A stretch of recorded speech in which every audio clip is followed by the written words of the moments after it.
use the Macs most in Lit to read books online and do research about the books and WebQuest. But I use them in every class to take notes. Geometry and chemistry mostly, sometimes literature. I would say the most classes I use them is my third period, Coach Adcock. He teaches history, and then sixth period, Hewitt. She teaches 10th Lit. Pretty much all my classes, especially world history and biology. For my lit class, for my Mr. Salisbury's class, lit class.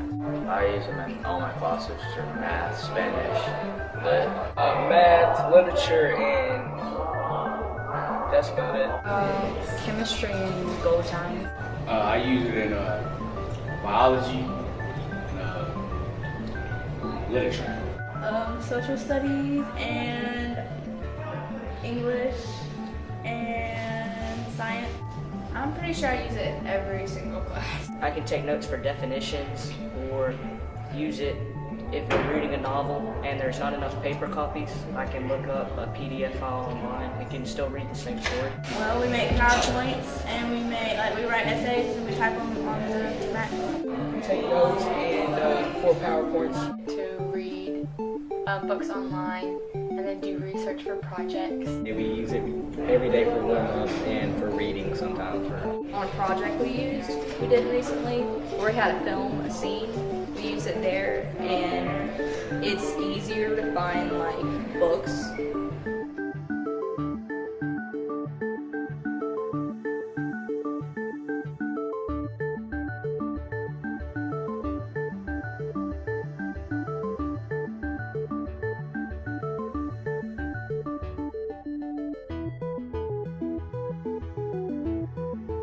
My biology teacher, she likes to put a lot of the notes and the worksheets and PowerPoints on Edmodo, and it makes it a lot more accessible and easier to get to, and also easier to contact her if I have a problem. We like research and stuff. Just look up different things we can't find in the textbooks. We do our tests on it, and we get all these lab reports, and we do lab reports on it.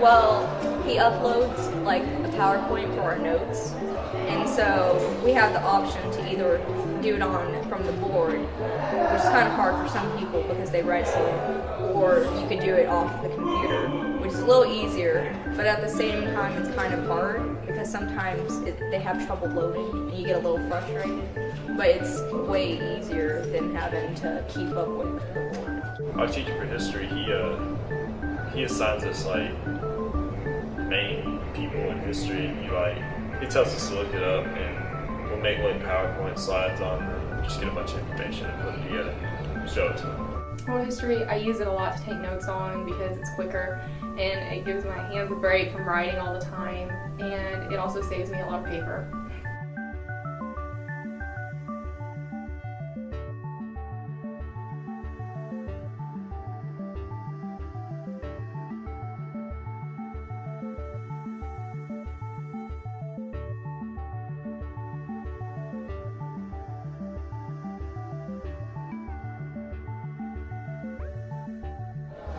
It helps us get definitions faster, and helps us to if people don't have computers at home, then they can type it on MacBooks at school. Well, they're fast, and I think kids use technology a lot more these days, and so it kind of makes learning more fun. I have more sources to look at information because it goes on the web, and I can get down notes faster. It's easier to be able to use the Macs every day instead of having to go to the computer lab and every other week. So we have access to computers all the time. They just provide an internet source without having to go to the library or a computer lab or asking the teacher to use his computer to look something up. It's actually really useful. It's better because you can take it home and still have internet access to get more notes if you don't have it, versus we're moving more into technology instead of books. So you can't really take books home now, but you can take the MacBook home and look up online what are the formulas of slope-intercept form, and you can find it and copy them down just like that. Well, since nowadays everybody uses electronics and stuff to communicate and everything, it's a lot more interesting because it's easier to pay attention to than just reading a book. If I get behind in the notes, I can always go when I'm at home, and like if I have to do a PowerPoint or anything, I can just like go home and do that. I don't have to do it just at school. It's kind of a difficult question, I guess, because in some ways I feel like we're kind of being taken away from how we used to learn, but I also feel like since the world is like kind of becoming more technologically advanced every day, it's setting us up for when we go to college and in the future we're going to be exposed to this stuff and we'll kind of have a grip on it instead of being completely new to it.